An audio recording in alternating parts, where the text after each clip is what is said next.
Hello, welcome to TP studies. మనం already AP, SI and PC exams మనకి త్వరలో notification రాబోతుందని మనందరికీ తెలుసు. ఆల్రెడీ ఆగస్టు 15th రిలీజ్ చేస్తున్నాడని. అయితే ఆ నోటిఫికేషన్లో భాగంగా మనం డైలీ కూడా కొన్ని క్వశ్చన్స్ డిస్కషన్ చేసుకుంటూ ఉన్నాం. అది బోత్ అర్థమెటిక్ కావచ్చు, రీజనింగ్ కావచ్చు. అయితే టుడే క్లాస్లో మనం దేని గురించి డిస్కషన్ చేస్తున్నాం అంటే చూడండి ఒకసారి. AP, SI and PC notifications సందర్భంగా అర్థమెటిక్ ప్రాబ్లమ్స్ ఎక్స్ప్లెనేషన్స్ కూడా కొన్ని ప్రాబ్లమ్స్ చూద్దాం. ఎలా సింపుల్గా చేయాలి, ఎలా ఈజీగా చేయాలి, ఫాస్ట్గా ఎలా చేయాలో ఒకసారి చూద్దాం. ఎవరైనా అర్థమెటిక్లో కొద్దిగా కష్టంగా ఫీల్ అయిన వాళ్ళు, అంటే డిఫికల్ట్గా ఉంటుంది మనకు అర్థమెటిక్, నేను అర్థమెటిక్ ప్రిపేర్ కాలేను, నాకు దాంట్లో ఎక్కువ స్కోర్ రాలేదు, మిగతా సబ్జెక్ట్లో మంచి స్కోర్ తెచ్చుకుంటాం అనుకునే వాళ్ళ కోసం కొన్ని శాంపుల్ ప్రాబ్లమ్స్ కూడా చూడండి ఒకసారి. కొన్ని ప్రాబ్లమ్స్ ఎలా సింపుల్గా ఈజీగా ఫాస్ట్గా చేయాలో ఒకసారి క్వశ్చన్స్ కూడా డిస్కషన్ చేసుకుందాం ఒకసారి. ఇక్కడ అర్థమెటిక్ ప్రాబ్లమ్స్ ఎక్స్ప్లెనేషన్స్ కూడా చూడండి. కొన్ని ప్రాబ్లమ్స్ గురించి డిస్కషన్ చేద్దాం. అవి టాపిక్స్ వైజ్ కావచ్చు, సింప్లిఫికేషన్స్ కావచ్చు. సేమ్ నేను ఇక్కడ రాసినటువంటి ప్రాబ్లమ్స్ అన్ని కూడా ప్రీవియస్ ఇయర్ ఎగ్జామ్లో అడిగిన ప్రాబ్లమ్స్ అని గుర్తుపెట్టుకోండి. ప్రీవియస్ ఇయర్ ఎగ్జామ్స్ అంటే 2019 లో రిలీజ్ అయినటువంటి కానిస్టేబుల్ ఎగ్జామ్ పేపర్ కావచ్చు, లేదంటే మెయిన్స్ కావచ్చు, లేదా 2023లో వచ్చినటువంటి కానిస్టేబుల్ మెయిన్స్ ఎగ్జామ్ పేపర్స్, అలాంటివి. అంటే ప్రీవియస్ ఇయర్ ఎగ్జామ్ పేపర్ లో ఉండే క్వశ్చన్స్ ఏవైతే ఉన్నాయో అలాంటి మోడల్ క్వశ్చన్స్ నేను ఇక్కడ రాసి వాటిని ఎక్స్ప్లెనేషన్ చేస్తున్నా. చెక్ చేసుకోండి ఒకసారి. ఇక్కడ ఫస్ట్ వన్ చూడండి, క్వశ్చన్ నెంబర్ 41 గా ఇస్తున్నా నేను. ఇక్కడ ఫస్ట్ క్వశ్చన్ తీసుకుంటే, what is the value of 36 minus 48 into 7 divided by 16 minus 19 plus 3 minus 24 అన్నాడు. అంటే ఒక సింప్లిఫికేషన్ ప్రాబ్లం ఈజీగా ఇస్తున్నాడు చూడండి. చాలా ఈజీగా సింప్లిఫికేషన్. ఈ సింప్లిఫికేషన్ మనం ఎలా సాల్వ్ చేయాలో చూద్దాం. ఎక్కువ టైం తీసుకోకూడదు, కొద్దిగా ఫాస్ట్గా ఆన్సర్ చేయడానికి ట్రై చేద్దాం. ఫస్ట్ ఆఫ్ ఆల్ చూడండి, ఇక్కడ ఇచ్చినటువంటి వాల్యూని బ్రాకెట్లో ఉండే వాల్యూస్ ఏవైతే ఉన్నాయో వాటిని ఫస్ట్ ఆఫ్ ఆల్ ట్రై చేయండి. బ్రాకెట్లో ఉండే వాల్యూస్, ఇక్కడ బ్రాకెట్లో ఏముందంటే 48 into 7 divided by 16 అని ఉంది. ఇక్కడ ఫస్ట్ ఇంటూ చేస్తామా, డివైడెడ్ బై చేస్తామా అంటే డివైడెడ్ బై చేయాలి. అకార్డింగ్ టు బాద్మాస్ రూల్స్ ప్రకారంగా ఫస్ట్ మనం చేయాల్సినటువంటి సింబల్ కూడా ఏదంటే డివైడెడ్ బై సింబల్ యూజ్ చేయాలి. ఇక్కడ డివైడెడ్ బై అంటే బై 16 రాయాలి. 7 by 16, 16 టేబుల్లో 7 పోదు, కానీ ఇక్కడ 16 టేబుల్లో 48 పోతుంది చూడండి. ఎందుకంటే ఇక్కడ ఇంటూ సింబలే కాబట్టి no problem. Divided by into ఉన్నప్పుడు ఫస్ట్ ఏ సింబల్ తీసుకున్నా కూడా నో ప్రాబ్లమే. ఇక్కడ 16 టేబుల్లో 48 ఎన్ని టైమ్స్ పోతుంది అంటే 3 టైమ్స్ పోతుంది. 3 into 7 అంటే 21. ఇక్కడ 36 ఉంది చూడండి. 36 minus 21 అంటే ఇక్కడ వచ్చే నెంబర్ 15 వస్తుంది. అంటే ఇక్కడ నుండి ఇక్కడ వరకు వచ్చే ఆన్సర్ అయితే 15 మైనస్ ఇక్కడ బ్రాకెట్ లో ఉండే వాల్యూస్ కూడా చూసుకోండి ఒకసారి. 19 plus 3 అంటే 22 అవుతుంది. 22 minus 24 అంటే -2 అవుతుంది. ఇక్కడ మైనస్ ఇంటూ మైనస్ ఏమవుతుంది అంటే ప్లస్, ఆ +2 వస్తుంది చూడండి ఇక్కడ. 15 plus 2, సో ఆన్సర్ ఎంత ఉండాలంటే 17 ఉండాలి. ఆ 17 ఉన్నటువంటి ఆప్షన్ ఏదైతే ఉందో దట్ ఆప్షన్ అనేది రైట్ ఆన్సర్ గా సూచ్ చేయండి. అయితే ఇక్కడ 17 గా ఉన్నటువంటి ఆప్షన్ కూడా ఎన్నో ఆప్షన్ అంటే ఆప్షన్ నెంబర్ 3, అంటే third option is the right answer అని. అయితే ఇక్కడ గుర్తుపెట్టుకోండి, క్యాలిక్యులేషన్స్ సింప్లిఫికేషన్ ప్రాబ్లమ్స్ ఇచ్చినప్పుడు ఈచ్ అండ్ ఎవ్రీ వన్ కూడా మనం రఫ్ పేపర్ లో రాయొద్దు. క్యాలిక్యులేషన్ అంతా కూడా అక్కడే చేయడానికి ట్రై చేయండి. ఇక్కడ కూడా సింపుల్ క్యాలిక్యులేషన్ చూడండి. 16 టేబుల్ 48 డివిజిబిలిటీ చేస్తే 3 7 21 అన్న, 36 లో 21 పోతే 15 ఆన్సర్ రాస్తున్నా. ఇక్కడ ఓవరాల్ గా తీసుకుంటే 19 plus 3 22 minus 24 అంటే -2 వస్తుంది. ఇక్కడ -2, ఇక్కడ మైనస్ ఉంది కాబట్టి మైనస్ ఇంటూ మైనస్ అంటే +2 గా రాస్తున్నా. అంటే ఇప్పుడు 15 plus 2 దట్ ఆన్సర్ ఎంత ఉండాలంటే 17 ఉండాలి. సో 17 అనేది రైట్ ఆన్సర్. ఓకేనా, గుడ్. నెక్స్ట్ క్వశ్చన్ నెంబర్ 42 కూడా చూడండి. ఒక సింపుల్ క్వశ్చన్ ఇస్తున్నాడు. ఎల్సిఎం అంటే హెచ్సిఎఫ్ నుండి చాలా ఈజీ క్వశ్చన్ ఇస్తున్నాడు. ఫైండ్ ఎల్సిఎం ఆఫ్ 9/4, 21/10, 63/20 అన్నాడు. ఇక్కడ ఏం కనుక్కోవాలి మనకి? ఎల్సిఎం ఎంత ఫైండ్ అవుట్ చేయాలి. ఆ ఎల్సిఎం ఎంత ఫైండ్ అవుట్ చేయమంటున్నాడు చూడండి ఒకసారి. ఎల్సిఎం అనేది ఎల్సిఎం ఈజ్ ఈక్వల్స్ టు, అంటే ఎల్సిఎం ఆఫ్ ఏ నెంబర్స్ కనుక్కోమన్నాడు అంటే మనల్ని ఎల్సిఎం ఆఫ్ 9/4, 21/10, 63/20 ఇది మనం ఫైండ్ అవుట్ చేయాల్సి ఉంది. LCM of 9/4, 21/10, 63/20 చేయాలి. ఎప్పుడైనా మనకి LCM కనుక్కునేటప్పుడు ఫ్రాక్షన్స్ లలో LCM ఆఫ్ ఫ్రాక్షన్స్ అని ఇస్తే LCM of fractions is equals to, మనం ఏ రూల్ గుర్తుంటుంది అంటే మనకి ఫస్ట్ ఆఫ్ ఆల్ చేయాల్సింది ఎల్సిఎం ఆఫ్ న్యూమరేటర్ చేయాలి. LCM of numerator by HCF of denominator ఉండాలి. HCF of denominator, LCM of numerator divided by HCF of denominator. మనకి formula ఏదైతే ఇస్తున్నాడో న్యూమరేటర్ దానికి అదే కనుక్కోవాలి, దానికి ఆపోజిట్ హెచ్సిఎఫ్ డినామినేటర్ కనుక్కుంటే సరిపోతుంది. ఇప్పుడు మనం ఏం చేయాలి, 9కి 21కి 63కి ఎల్సిఎం ఎంత కనుక్కోవాలి. 9, 21, 63లో బిగ్గెస్ట్ నెంబర్ ఎంత అంటే 63. 63 అనేది 21 టేబుల్లో పోతుంది, అదేవిధంగా 9 టేబుల్లో కూడా పోతుంది. కాబట్టి హియర్ ఎల్సిఎం ఆఫ్ న్యూమరేటర్ ఎంత ఉంటుందంటే 63 ఉండాలి by LCM of numerator is 63 అంటే 9 7 are 63, 21 3s are 63 కాబట్టి ఆ LCM of numerator is 63 by ఆ డినామినేటర్ లో ఉండే వాటికి ఏం కనుక్కోవాలంటే మనం HCF ఫైండ్ అవుట్ చేయాలి. చూడండి అంటే ఇక్కడ 4కి 10కి 20కి వచ్చే HCF ఎంత కనుక్కోవాలి. ఆ HCF అనగానే మనకు అర్థమైంది ఏ టేబుల్లో ఈ 3 నెంబర్స్ పోతున్నాయో అవి మనకి HCF అవుతుంది. ఆ 1 టేబుల్లో పోతుంది 3 నెంబర్స్, 2 టేబుల్లో కూడా పోతుంది. చూడండి 2 2s are 4, 2 5s are 10, 2 10s are 20. ఇక్కడ మనకి 2 టేబుల్ లో కూడా పోతుంది కాబట్టి సో కరెక్ట్ ఆన్సర్ ఏముండాలంటే HCF of 4, 10, 20 అంటే దట్ ఈస్ 2. ఇప్పుడు మనకి ఫైనల్ గా వచ్చింది LCM of 9/4, 21/10, 63/20 అనగానే మన కరెక్ట్ ఆన్సర్ ఎంత ఉండాలంటే 63/2 ఉండాలి. ఆ 63/2 ఉన్నటువంటి ఆప్షన్ ఏదైతే ఉందో దట్ ఆప్షన్ అనేది రైట్ ఆన్సర్ గా సూచ్ చేయండి. ఇక్కడ 63/2 ఉన్నటువంటి ఆప్షన్ కూడా ఎన్నో ఆప్షన్ ఉంటుందంటే చూడండి ఇక్కడ ఆప్షన్ నెంబర్ 4, 4th ఆప్షన్ అనేది కరెక్ట్ ఆన్సర్. ఓకేనా, గుడ్. నెక్స్ట్ క్వశ్చన్ నెంబర్ 43 చూడండి. క్వశ్చన్ రీడ్ చేయండి, ఈజీనే. ఇక్కడ టైమ్ అండ్ వర్క్ నోడ్ ఒక సింపుల్ ప్రాబ్లం ఇస్తున్నారు. చూడండి టైమ్ అండ్ వర్క్ నోడ్ ఒక simple problem. M1 alone can do a work in 14 days అంట. M1 అనే పర్సన్ ఎన్ని డేస్ లో వర్క్ చేస్తున్నాడు అంటే 14 days. And M2 alone can do the same work in 70 days అంట. M2 అనే పర్సన్ అదే వర్క్ ఎన్ని డేస్ లో కంప్లీట్ చేస్తున్నాడు అంటే 70 days లో.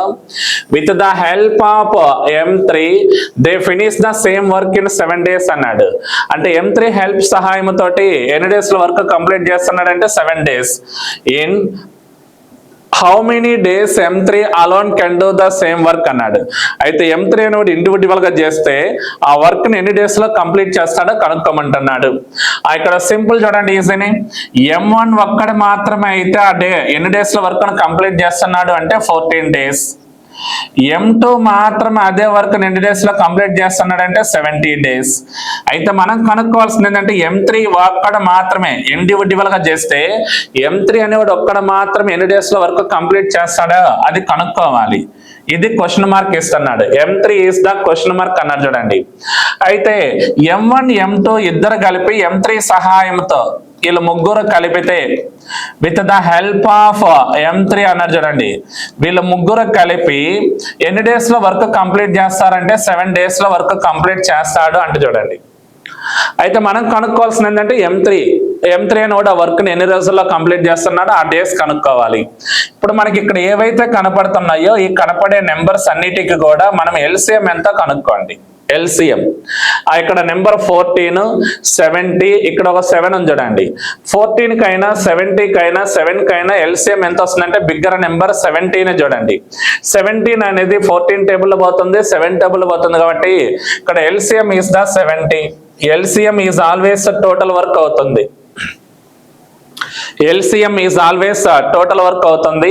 అవుట్ ఆఫ్ 70లో 14 టేబుల్ 5 times పోతుంది, 70 టేబుల్ 1 time పోతుంది, 7 టేబుల్ ఎంత అంటే 10 times పోతుంది. చూడండి ఇప్పుడు చూడండి M1 అనేవాడు ఒక రోజులో 5 వర్క్ చేస్తున్నాడు, M2 అనేవాడు ఒక రోజులో 1 వర్క్ చేస్తే ముగ్గురు కలిపి ఒక రోజులో 10 వర్క్ చేయాలంట. ఇప్పుడు ముగ్గురిని కలిపితే చూడండి 5 + 1 ఎంత 6. ఈ 6 కి మనం ఎంత కలిపితే వచ్చే ఆన్సర్ 10 అవుతుందో చూసుకోండి ఒకసారి. 5 + 1 6, 6 + 4 అంటే కదా 10 అనేది. 6 + 4 దట్ ఈస్ 10 అంటాం. అప్పుడు M3 అనేవాడు ఒక రోజులో ఎంత వర్క్ చేయాలంటే 4th వర్క్ చేయాలి. అప్పుడు M నెంబర్ ఆఫ్ డేస్ కనుక్కోవాలి అంటే ఆ M3 number of days is equals to total work అంటే LCM 70 బై M3 అనేవాడు ఒక రోజులో ఎంత వర్క్ చేస్తున్నాడు అంటే 4 వర్క్ చేస్తున్నాడు. ఆ 2 2s are 2 35s are 70. ఆ 35 లో హాఫ్ ఎంత ఉండాలంటే 17.5 డేస్ ఉండాలి. 17.5 డేస్ అంటే సేమ్ వర్క్ ని M3 అనేవాడు ఒక్కడ మాత్రమే వర్క్ చేస్తే మనకి ఎన్ని డేస్ లో వర్క్ కంప్లీట్ చేస్తాడు అంటే 17.5 డేస్ లో వర్క్ కంప్లీట్ చేస్తాడు అని. ఇక్కడ 17.5 డేస్ ఉన్నటువంటి ఆప్షన్ ఏదైతే ఉందో దట్ ఆప్షన్ నే కరెక్ట్ ఆన్సర్ గా చూస్ చేయండి. ఓకేనా, గుడ్. నెక్స్ట్ ప్రాబ్లం కూడా ట్రై చేయండి, ఒకసారి చూద్దాం. ఫస్ట్ ఆఫ్ ఆల్ మీరు ట్రై చేయాలి, చూద్దాం ఒకసారి ట్రై చేయండి. చాలా ఈజీ క్వశ్చన్, క్వశ్చన్ నెంబర్ 44 కూడా. If a number R1 is 13% less than another number R2 అంటారు. అంటే R2 తో కంపేర్ చేస్తే R1 అనేది 13% లెస్ నెంబర్ అంటున్నాడు. And R2 is 50% more than 5600. R2 number ఎలా ఉందంటే 5600 కన్నా ఒక 50% ఎక్కువగా ఉంటుందంట. Then what is the value of R1? అయితే R1 వాల్యూ అంతా కనుక్కోమన్నాడు. ఇప్పుడు ఈ కండిషన్ చూడండి, R2 ఈజ్ 50% మోర్ దెన్ 5600. అప్పుడు R2 ఆన్సర్ రావాలి అంటే ఆల్రెడీ ఎంత ఉంది నెంబర్ అక్కడ 5600. దీనికన్నా ఎంత మోర్ అన్నాడంటే 50% అన్నాడు. 50% అంటే దీంట్లో సగం. 56 లో సగం ఎంత అంటే 28. ఈ 2800 అడిషన్ చేస్తే వచ్చే నెంబర్ R2 నెంబర్ వస్తుంది. ఇక్కడ 56 + 28 యాడ్ చేయండి ఒకసారి. 0 0 8 + 6 14 1 + 2 3 3 + 5 ఎంత అంటే 8. సో R2 నెంబర్ ఎంత ఉండాలంటే 8400 ఉండాలి. అయితే R2 నెంబర్ తో కంపేర్ చేస్తే R1 నెంబర్ ఎంత పర్సంటేజ్ లెస్ అన్నాడంటే 13% లెస్ అన్నాడు. అప్పుడు R1 నెంబర్ రావాలి అంటే 8400 లో 13% తగ్గిస్తే రిమైనింగ్ వచ్చే పర్సంటేజ్ ఎంత తీసుకోండి. పర్సంటేజ్ అనగానే మన బేస్ ఎంత అనుకుంటాం 100. 100 లో ఎంత లెస్ చేయాలి? 13 లెస్ చేయాలి. 100 లో 13 లెస్ చేస్తే మనకు వచ్చే నెంబర్ ఎంత 87. ఆ 87% ఎంతో కనుక్కుంటే మన ఆన్సర్ కరెక్ట్. ఇక్కడ పర్సంటేజ్ 2 zeros క్యాన్సిలేషన్ పోతే 84 × 87. ఇప్పుడు మనకి యూనిట్ ప్లేస్ డిజిట్స్ ఏవైతే ఉన్నాయో అవి రెండు మల్టిప్లై చేయండి ఒకసారి. 4 7 jar ఎంత 28. 8 రాస్తున్నా 2 బ్యాలెన్స్ ఉంది. తర్వాత ఎండింగ్ 2 నెంబర్స్, మిడిల్ 2 నెంబర్స్ తీసుకోండి. 8 7 jar 56, 8 4 jar 32. 56 ప్లస్ ఒక 32 అంటే 88. 88 + 2 ఎంత అంటే 90. 90 లో 0 రాస్తే 9 బ్యాలెన్స్ ఉంటుంది. మరలా ఇక్కడ ఫస్ట్ డిజిట్, ఇక్కడ ఫస్ట్ డిజిట్ మల్టిప్లై చేయండి. 8 8 jar 64. ఆ 64 ఒక 9 కలిపితే 73. ఆ R1 వాల్యూ ఎంత ఉండాలంటే 7308 ఉండాలి. R1 = 7308 ఉన్నటువంటి ఆప్షన్ ఏదైతే ఉందో that option is the right answer గా ఉంటుంది. అయితే 7308 ఉన్నటువంటి ఆప్షన్ కూడా ఎన్నో ఆప్షన్ అంటే option number 2. So second option is the correct answer. Next question number 45 కూడా చూడండి ఒకసారి. చాలా ఈజీనే, సింపుల్ గా ఆన్సర్ సాల్వ్ చేయొచ్చు. క్వశ్చన్ రీడ్ చేయడం ముందు దాన్ని బట్టి మనం ఆప్షన్ కూడా కరెక్ట్ ఆన్సర్ చూస్ చేయొచ్చు. ఫస్ట్ టైం అన్నాడు x = y = 7:2 అన్నాడు. అంటే ఇక్కడ x వాల్యూ ఎంత అంటే 7, y వాల్యూ 2. అయితే క్వశ్చన్ మార్క్ ఏం కనుక్కోమన్నాడంటే then what is the value of 7x + 4y ఈస్ట్ 7x - 4y అంటున్నాడు. 7x + 4y ఈస్ట్ 7x - 4y. ఇప్పుడు x ప్లేస్ లో 7 సబ్స్టిట్యూషన్ చేస్తే 7 × 7 ఎంత 49. ఇక్కడ first number 49 plus y place లో 2 కాబట్టి 4 2s are 8. East it side 49 - 8. ఒకటేమో 49 + 8 అయితే కాబట్టి 49 - 8 ఉండాలి. 49 + 8 ఎంత అంటే 57 ఈస్ట్ 49 - 8 అంటే 41 వస్తుంది. అంటే ఇప్పుడు కరెక్ట్ ఆన్సర్ కూడా ఏముండాలంటే 57:41 రేషియోలో ఉండాలి. 57:41 రేషియోలో ఉన్నటువంటి ఆప్షన్ కూడా ఏదంటే option number 1. So first option is the correct answer. Next question number 46 కూడా చూడండి. John deposited $1,200 in a bank account. After 4 years, the total amount in the account is $1,400. Find the rate of simple interest per annum అన్నాడు. ఇక్కడ rate of interest ఎంత కనుక్కోవాలి. మనకు తెలిసింగా అసలు $1,200 అంట. 4 years తర్వాత అది ఎంత అయిందంటే $1,400 అవుతుంది. 4 years తర్వాత అది ఎంత వస్తుందంటే $1,400 వస్తుంది. అంటే విత్ ఇన్ 4 years కి ఎంత ఇంట్రెస్ట్ వచ్చిందంటే $200 వస్తుంది. చూడండి, విత్ ఇన్ 4 years కి అది ఎంత అమౌంట్ వస్తుందంటే $200 వస్తుంది ఇంట్రెస్ట్. 1,400కి 1,200కి డిఫరెన్స్ ఎంత? 200 కదా. ఈచ్ ఇయర్ కి మనకు విత్ ఇన్ 4 years లో మనకు ఇంట్రెస్ట్ అమౌంట్ ఎంత వచ్చిందంటే $200 వస్తుంది. 200 రూపీస్. అంటే 4 సంవత్సరాలకి ఇంట్రెస్ట్ అమౌంట్ $200 అయితే 1 సంవత్సరానికి వచ్చే ఇంట్రెస్ట్ అమౌంట్ ఎంత కనుక్కుందాం. 1 year కి ఇంట్రెస్ట్ అమౌంట్ ఎంత వస్తుందంటే $50 వస్తుంది. అయితే మనం కనుక్కోవాల్సిన రేట్ ఆఫ్ ఇంట్రెస్ట్ కాబట్టి R% ఈజ్ ఈక్వల్స్ టు ఆ 1 year interest amount 50 divided by ఇక్కడ ప్రిన్సిపల్ అమౌంట్ ఏదైతే ఉందో దాంతో డివిజిబిలిటీ చేయండి. 1200 ఇంటూ 100 అవుతుంది పర్సంటేజ్ కాబట్టి.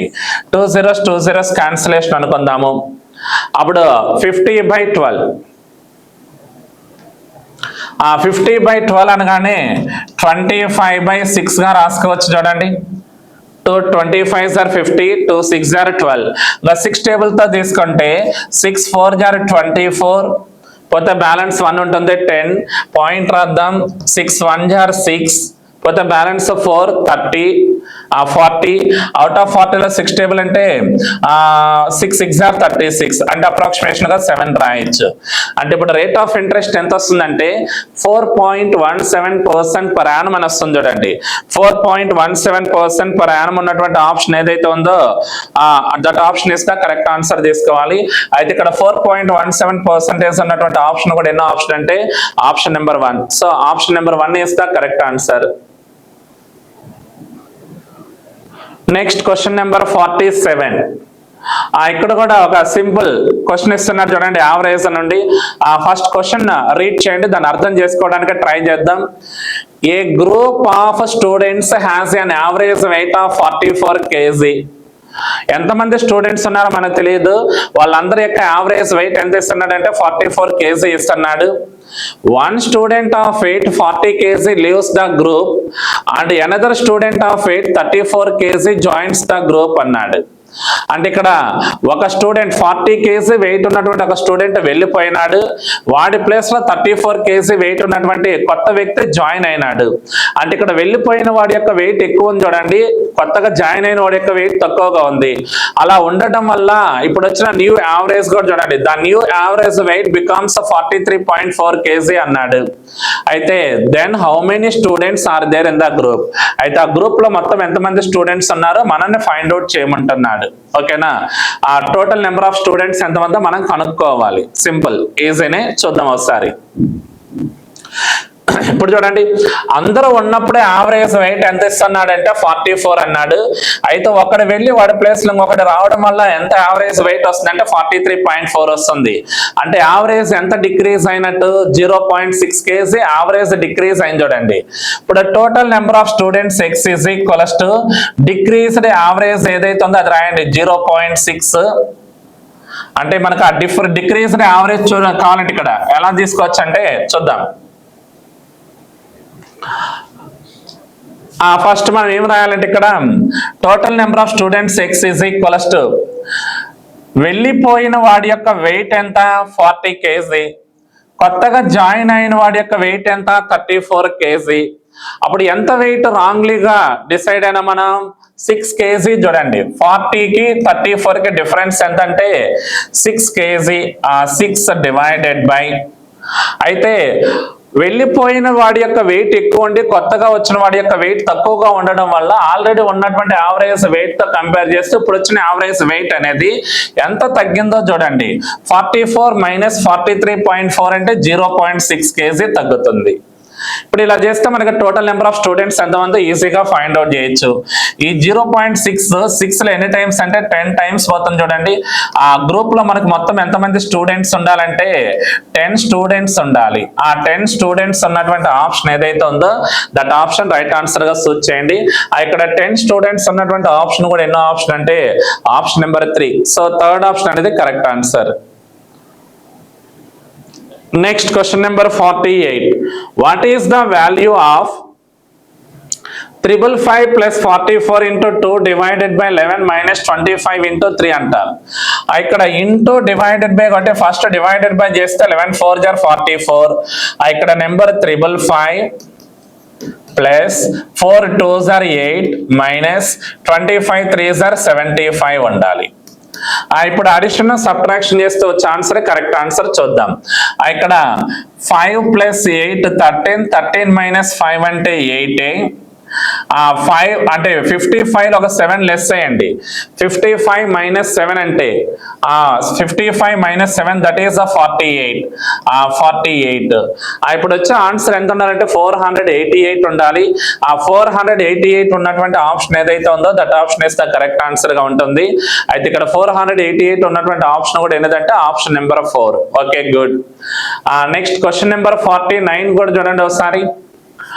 ప్రాబ్లం రీడ్ చేయాలి. సింపుల్ ఈజీ ఆన్సర్ సింపుల్ గా చేయొచ్చు. క్వశ్చన్ రీడ్ చేయండి. First of all, Mohan buys an old mobile for 4,000 rupees and spends 500 rupees on its repairs. If he sells the mobile for 5,000 rupees, then what is his profit percentage అన్నాడు. అంటే మోహన్ అనేవాడు ఒక old mobile ని 4,000 rupees పెట్టి purchase చేస్తున్నాడు. అయితే ఆ bike ను మళ్ళా రిపేర్ చేయడానికి ఎంత అమౌంట్ స్పెండ్ చేస్తున్నాడు అంటే 500 రూపీస్ స్పెండ్ చేస్తున్నాడు.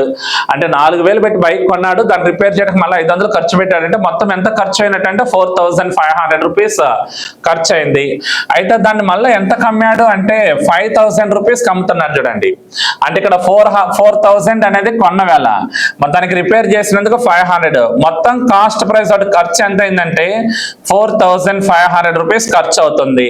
అయితే అదే బైక్ నోడు ఎంత కమ్మాడంటే 5,000 రూపీస్ కమ్ముతున్నాడు చూడండి, 5,000 రూపీస్ కి. అయితే అప్పుడు వచ్చే ప్రాఫిట్ పర్సంటేజ్ ఎంత కనుక్కోమన్నాడు, అంతే సింపుల్. ఇప్పుడు చూడండి, మనం 4,500 రూపీస్ ఖర్చు పెట్టి 5,000 రూపీస్ కమ్మితే మనకు వచ్చిన ప్రాఫిట్ ఎంత ఉందంటే 500 రూపీస్ ప్రాఫిట్ ఉంది. దేని మీద అంటే కొన్న వేల మీద. ఆ 4,500 మీద ఇంటూ 100 చేస్తే సరిపోతుంది. ఇక్కడ 500 అనేది 4,500 లో 9 టైమ్స్ పోతుంది చూడండి. ఆ 100/9 అంటే మనకు వచ్చే ఆన్సర్ ఎంత ఉండాలంటే 11.11% ఉండాలి. ఆ 11.11% ఉన్నటువంటి ఆప్షన్ ఏదైతే ఉందో దట్ ఆప్షన్ అనేది రైట్ ఆన్సర్ అని. ఇక్కడ 11.11% ఉన్నటువంటి ఆప్షన్ కూడా ఏదంటే option number 1. So first option is the correct answer గా ఉండాలి. Next last one, question number 58 one కూడా చూడండి ఒకసారి. P can do a work in 14 days. What part of the total work can be done by P in 4 days అన్నాడు. ఇక్కడ చూడండి, P అనేవాడు ఒక వర్క్ ని ఎన్ని డేస్ లో కంప్లీట్ చేస్తున్నాడు, 14 డేస్ లో.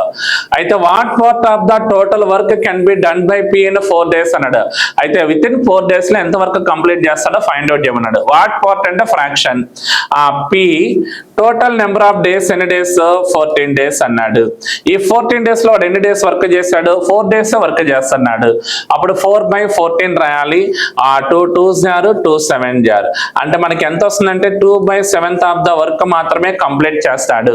ఆ 2/7 ఆఫ్ ద వర్క్ ఉన్నటువంటి ఆప్షన్ ఏదైతే ఉందో దట్ ఆప్షన్ నే రైట్ ఆన్సర్ గా సూచ్ చేయండి. ఇక్కడ 2/7 ఉన్నటువంటి ఆప్షన్ కూడా ఎన్నోదంటే option number 2. So second option is the correct answer. ఓకేనా, గుడ్. సో ఇలానే మనం డైలీ కూడా సింపుల్ గా అర్థమెటిక్ నుండి కానీ రీజనింగ్ నుండి కానీ కొన్ని సింపుల్ ప్రాబ్లమ్స్ ఎలా సాల్వ్ చేయాలనో అవి కూడా ఎలా ఫాస్ట్ గా చేయాలనో చూద్దాం ఒకసారి. సో ఎవరైతే మనకి AP SI and constable exams రాసే ఆస్పిరెంట్స్ ఎవరైతే ఉన్నారో వాళ్ళందరూ కూడా ఇప్పటి నుండి కొంచెం బాగా ప్రాక్టీస్ చేయండి.